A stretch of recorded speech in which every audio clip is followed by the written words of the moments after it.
unexpected.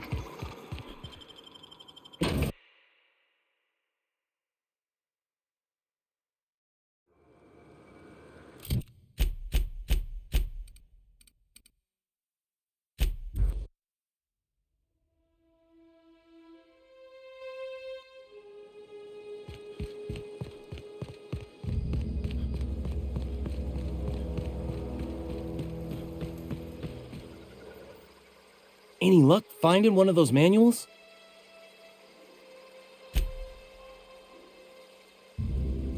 No kidding! Really? Well, which one?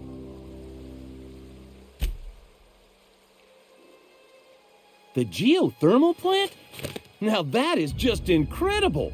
You really went exploring down there?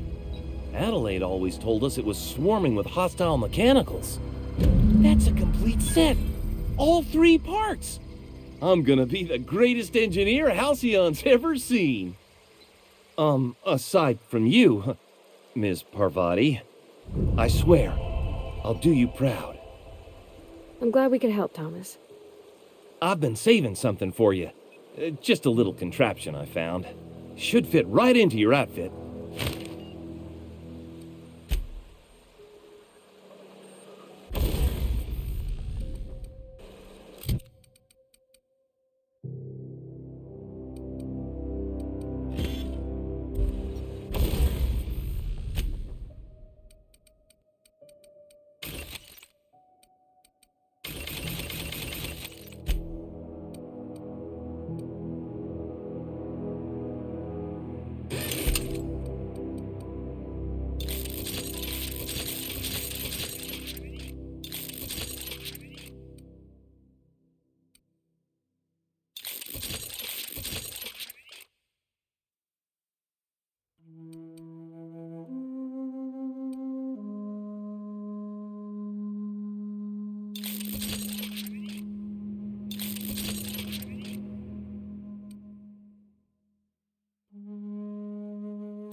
Process sweeping. Incoming! Look at us!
Mind the steam. You're liable to get scalded.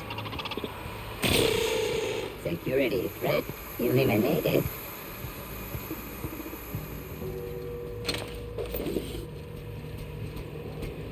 Processing.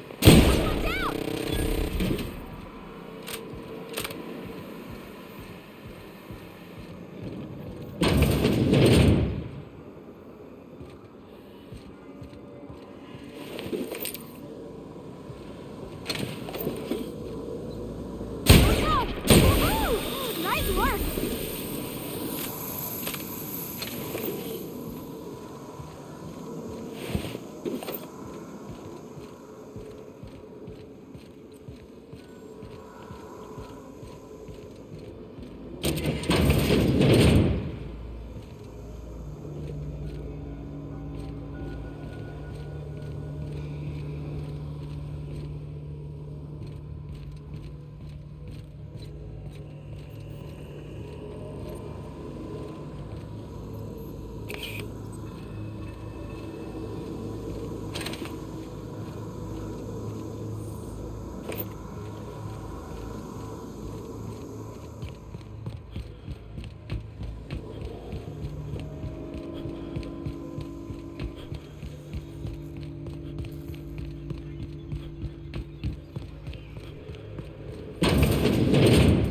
Here we go!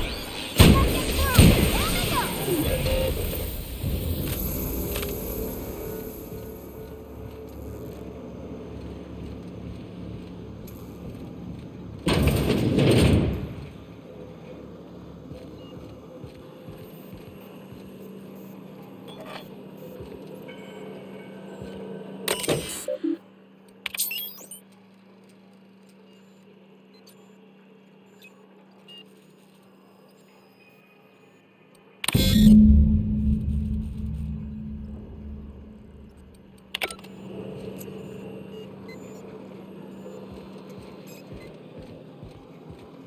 Three switches.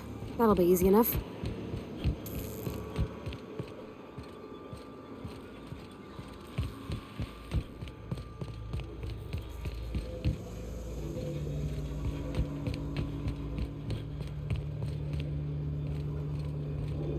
Just two more.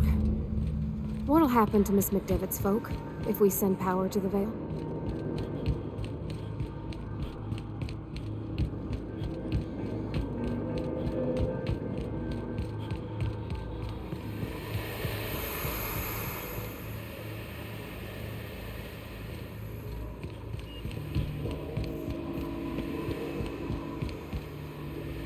Where'd you go? If we send the power to Miss McDevitt, what happens to the Vale?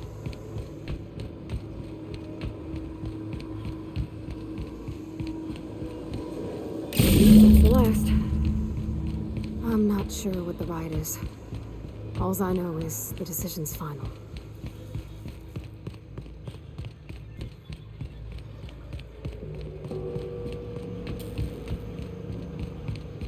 Once we do this, there's no going back. Hey, mister? Look, I know you want your power regulator and all, but I just gotta ask you. Do you understand what you're about to do?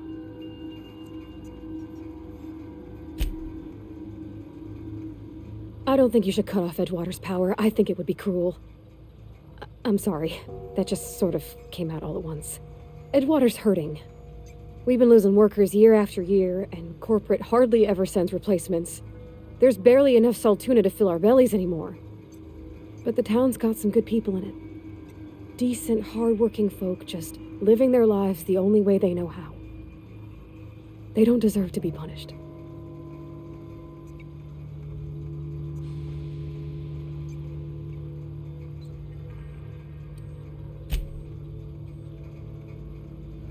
That sure sounds like Mr. Thompson. If he was standing here, I imagine he'd remind us of how we're all one big, happy Spacer's Choice family.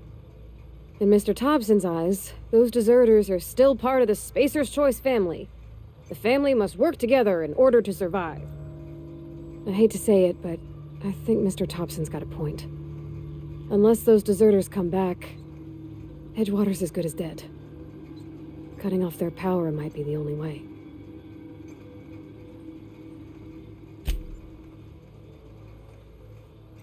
Sorry, I didn't mean to babble on like that. I felt like I had to say something.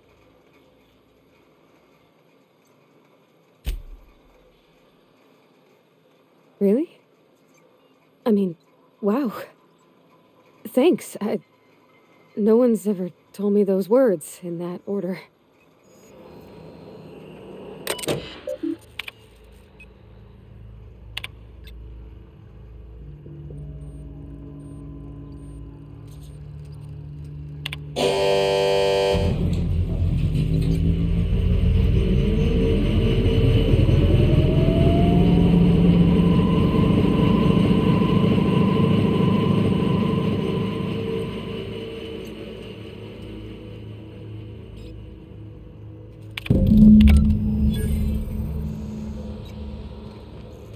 I think you did the rightest thing you could sending the power back to Edgewater.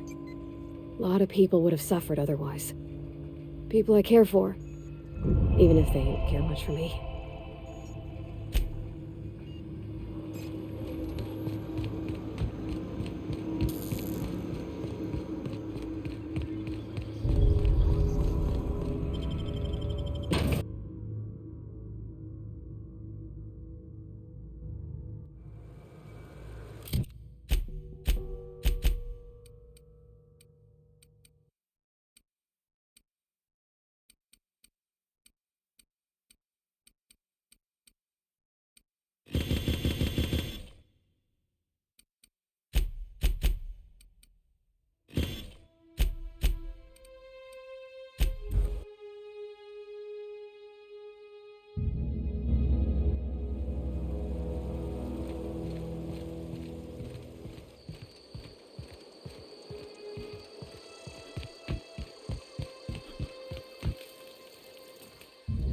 Everybody keeps staring at me. It's not my fault the power's dead.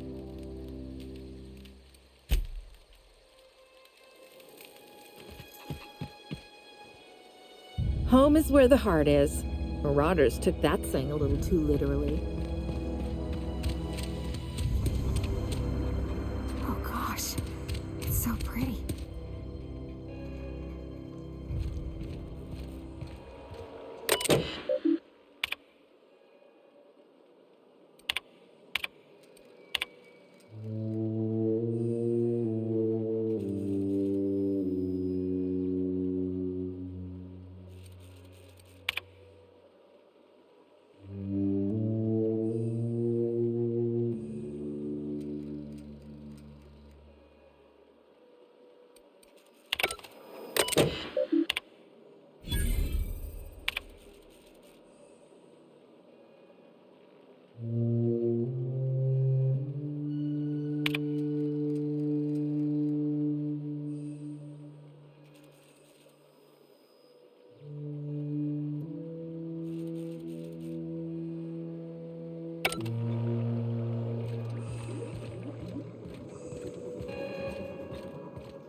Don't see why Thomas can't just get the generator up and running. Something I can help you with?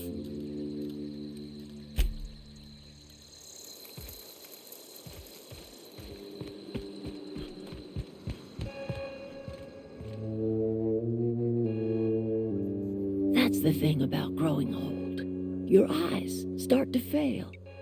Elsewise, I would have seen you for the snake that you are, chopped you into pieces and roasted you on a spit. This is all you're doing. Cutting off my power, killing off my garden. Without refrigeration, my food will spoil, and my flock will starve. I want to ask you this in private, away from the eyes of my flock, so they do not see me lose my temper. Tell me, why did you do it?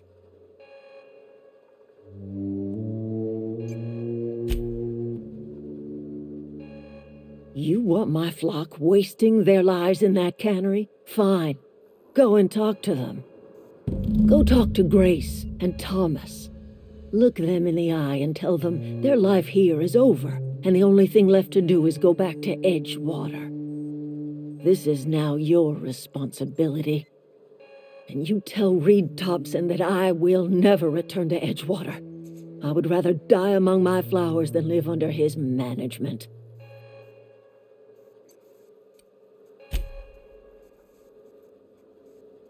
As long as Reed is still in Edgewater, I will not return. Those are my terms.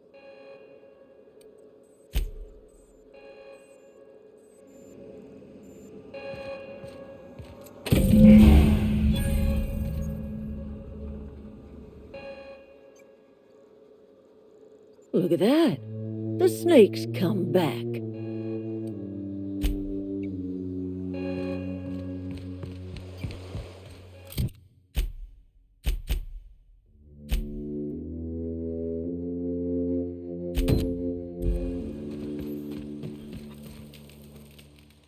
Sorry. I'm just trying to figure out what to do is all.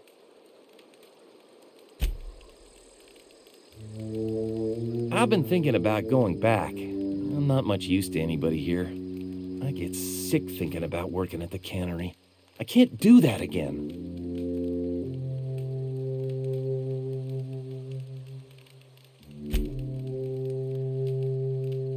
You know something? I think you're right. The town could use another engineer, and I'm on my way to becoming one. I could do a lot of good in Edgewater. Maybe even keep a garage of my own with a little workbench and my very own toolbox. It's just... Adelaide's never gonna forgive me. Not in 100 years. I go crawling back to my old life in Edgewater, and I'm as good as dead to her.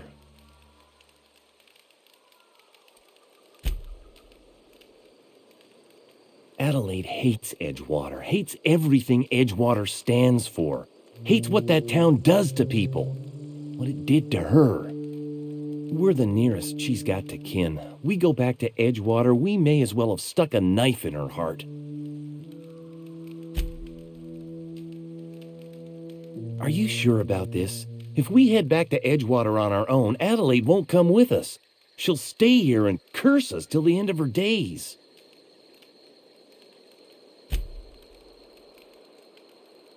I expect we got no choice.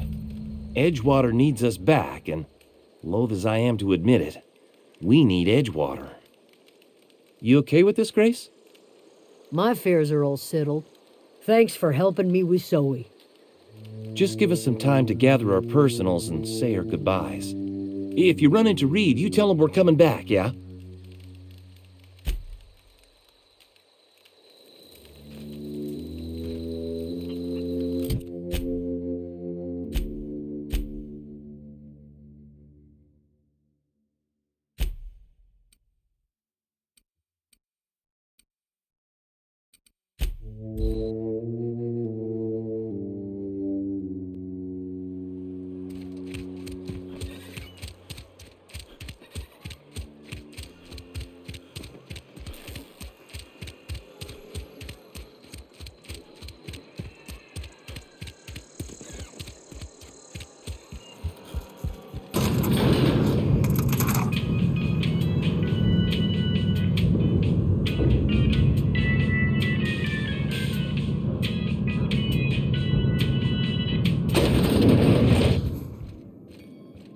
This is a fine day, friend.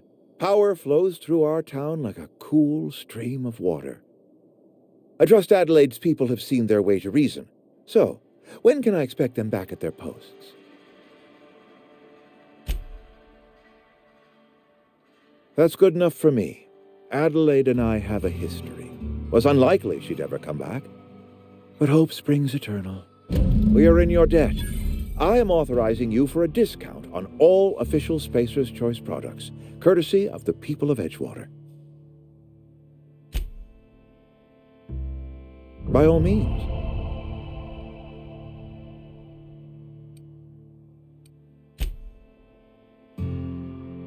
This whole fiasco is not one I am keen on repeating. I was too hard on my own workers. I pushed them to their breaking point. With more hands at the cannery, I expect productivity will rise. I expect we'll grow. and I expect I can ask corporate to send us some more medicine. We'll survive, one way or another.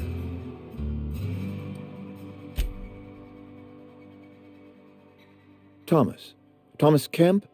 I remember him. Had to write him up for daydreaming a few too many times.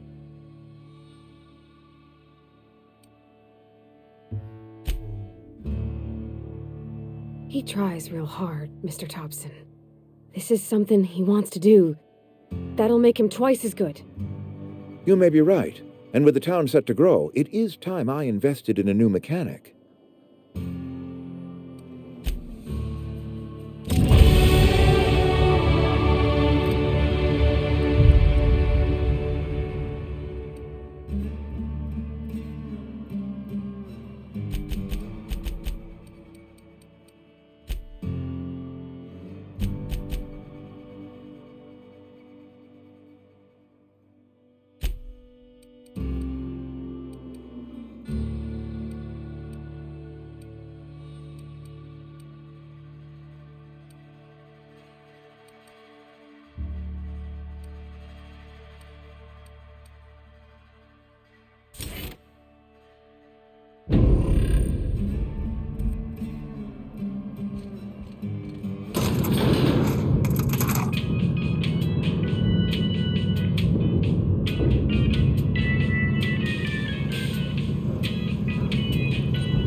Is this your ship? Oh my stars, she is just so handsome! Does she have a name yet? What's her drive model? Oh, gosh. Listen to me babbling. When I was in Edgewater, I dreamed of flying on a real ship, working on a real engine, belonging to a proper crew. I'm the only decent mechanic Edgewater's got, but every time I think of going back, I get this sinking feeling.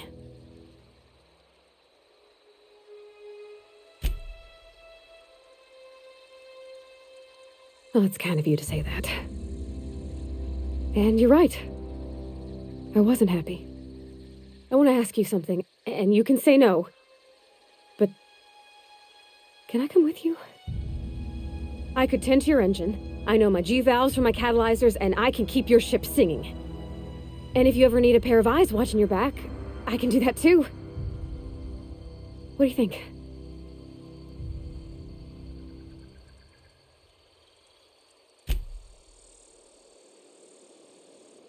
Yes! I mean, thanks. You won't regret this, mister. Captain. I can call you Captain now. Ha! I got a captain. Yeah, huh?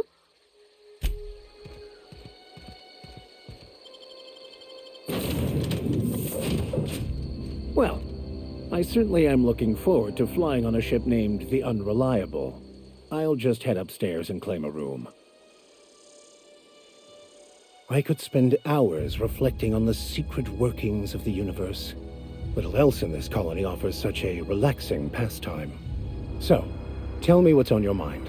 I excel at confessional listening.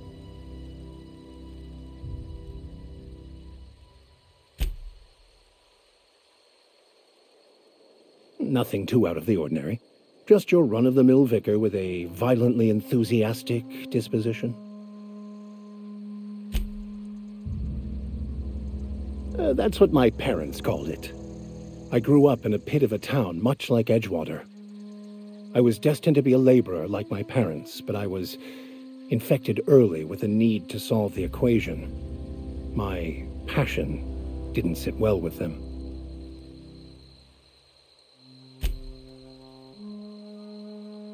My parents, ironically. They internalized the precepts of scientism like no one I've ever known. They had a pure faith. A faith that brought joy to them regardless of the situation. I envied that. I wanted that peace. I thought if I became a vicar, I could find it. Or at the very least, find out why I lacked it.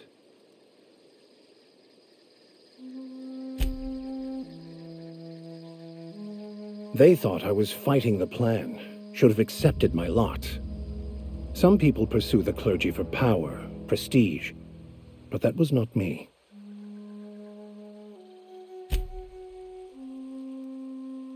The simple version is this. The force which we call the Grand Architect created the universal equation that underlies and defines everything in the universe. Everything flows from the equation, or in layman's terms, the grand plan. Is the Grand Architect a consciousness? A natural force? Did it create the equation on purpose? The answers to these questions don't really matter. The equation, the plan, is all that matters. Contentment is found by accepting one's role in the plan.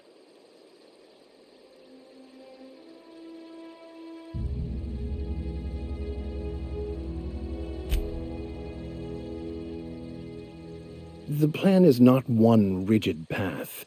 There are a variety of multitudes contained within it. Our paths have variance, but we'll end up adhering to it, whether we like it or not. Some choices make the path smoother, some rougher. You can even go outside the lines, but the further outside you go, it's like an unbreakable elastic band. It will only stretch so far before it snaps back. The further it is stretched, the more violent the eventual correction.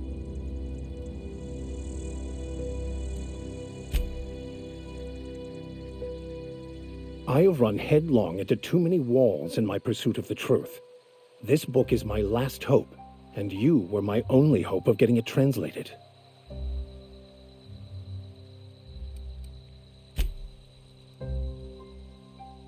I honestly don't know what I'd do. This quest has consumed me for the better part of my life. I fear there's nothing else left to me. What about you? What's your story?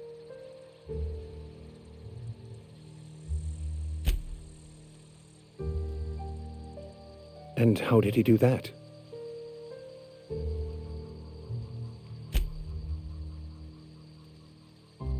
Well, you do seem different than every other colonist. Let's pretend for the moment I believe you. What are you going to do now?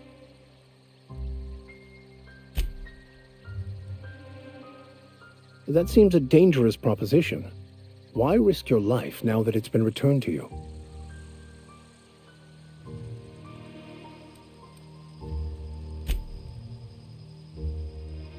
A commendable attitude.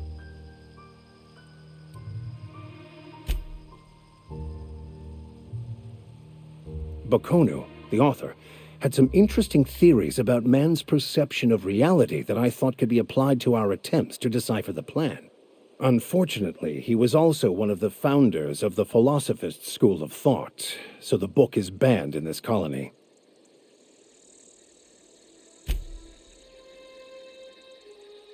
Philosophism's a false religion that stands in contradiction to almost everything we know to be true. They believe all is chaos, in stark contrast to OSI's belief in the plan. But most of the philosophist perversion of Bakonu's thoughts came more than a century after his death.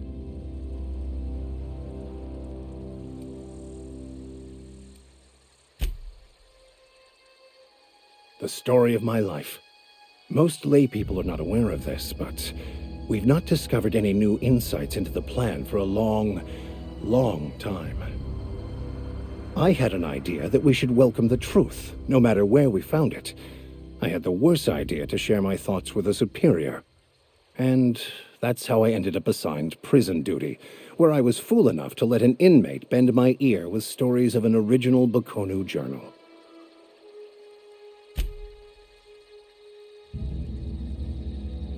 I've been thinking on that. There's a former infamous philosopher scholar who fled Terra 2 some years ago. He's an expert on Bakonu. He's also who told me of the journal's presence in Emerald Vale. If anyone in this colony could translate that book, it would be him.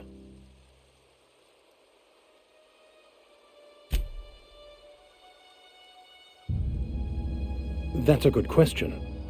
We should start on the Groundbreaker. It's where I'd go if I wanted to get off Terra 2. Great place to pick up a ride to Hephaestus, Scylla, even Monarch. All I need is access to a data cartridge from the security terminal. Their easily hackable system keeps a registry of all crew manifests for both arrivals and departures.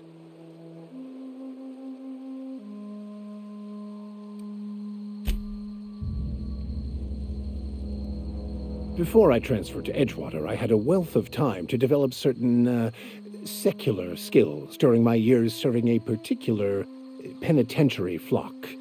I meditated, led sermons, provided guidance to the inmates as needed, of course. I also played prison yard tossball and taught myself a bit about computronic security systems.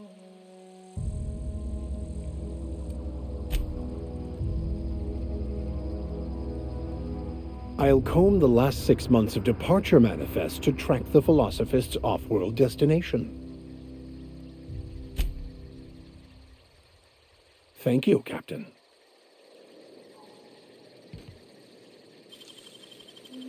Oh, wow! Captain, I have detected that Edgewater's power supply is now optimal. I applaud your willingness to invest your time in the local community. What can I do for you, Captain? Do you know how to install a power regulator?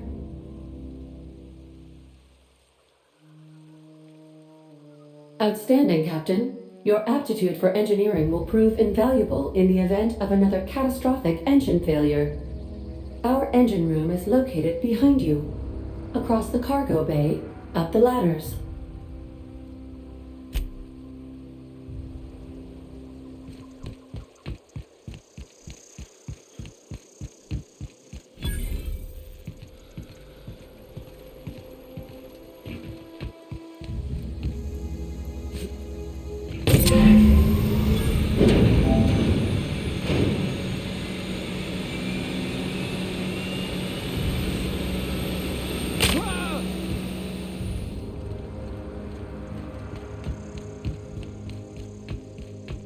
What can I do for you, Captain? All systems are operating within acceptable parameters. I am prepared to bring the unreliable into low-altitude orbit. This should prove an adequate test of our flight capabilities.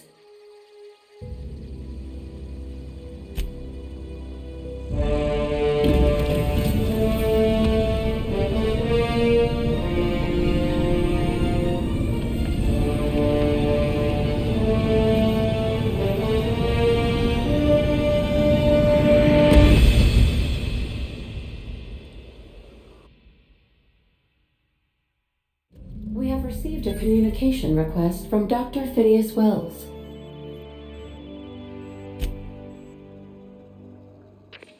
Aha, there you are, hale and hearty, and captain of your own ship. I see you're putting the unreliable to good use. Shame about her former captain, horrible way to die. How are you feeling, by the way? I lost track of you in that cave back there. Experiencing any, unnatural drippage? Perfectly normal side effect of thawing, I assure you.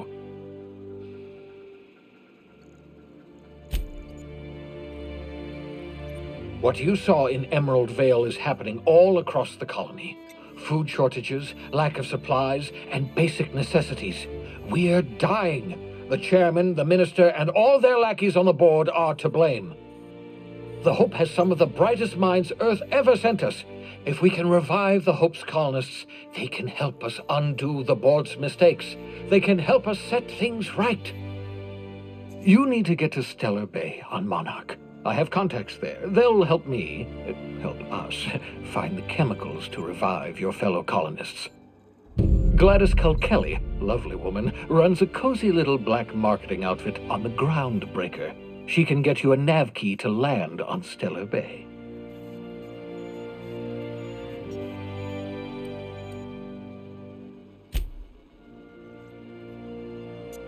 Gladys and I have been doing business for years. Her smuggling credentials are unimpeachable. If anyone can get you a key to Monarch, it's her.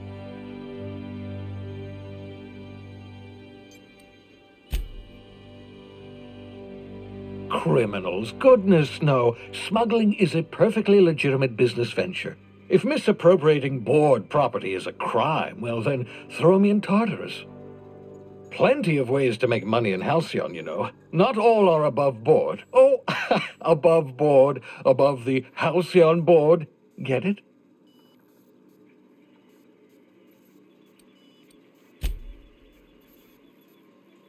Laughter. Good. Wasn't sure you'd be able to, after so long frozen. I'll make a note of that on your progress chart.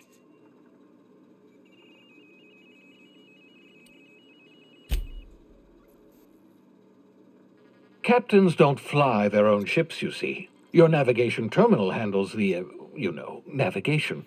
Think of a nav key as a set of flight instructions. The board's been confiscating nav keys for Stellar Bay, so we must rely on unconventional means of acquisition. Hence, Miss Gladys Kalkelly.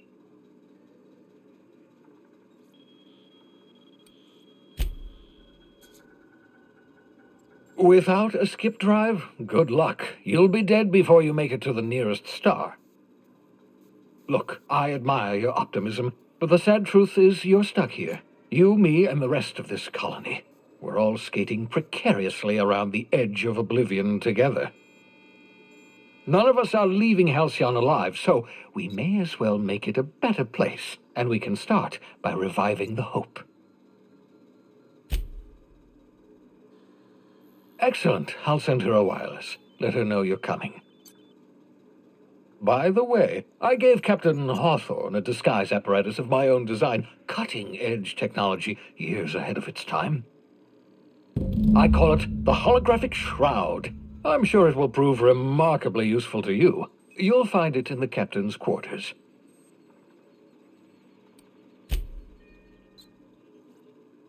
Marvelous device. I'm quite proud of myself. The shroud changes the user's appearance to mimic that of another. It has limits. First-generation technology, you see, but promising. Exciting to see it in use at last. Very simply, the holographic shroud uses biometric information contained on standard identity cartridges to generate a holographic projection around you.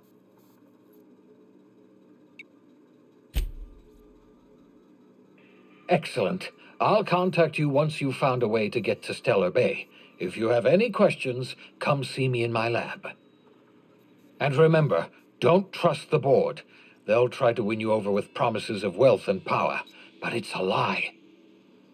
The board's only interested in filling their own pockets. If we don't put a stop to them, they're going to run this colony to the ground. Transmission ended.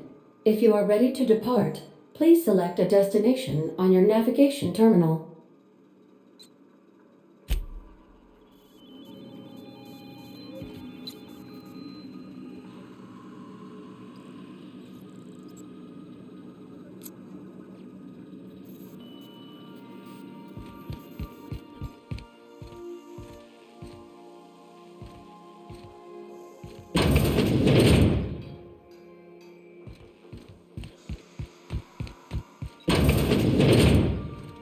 Is it time for your regular daily period of unconsciousness?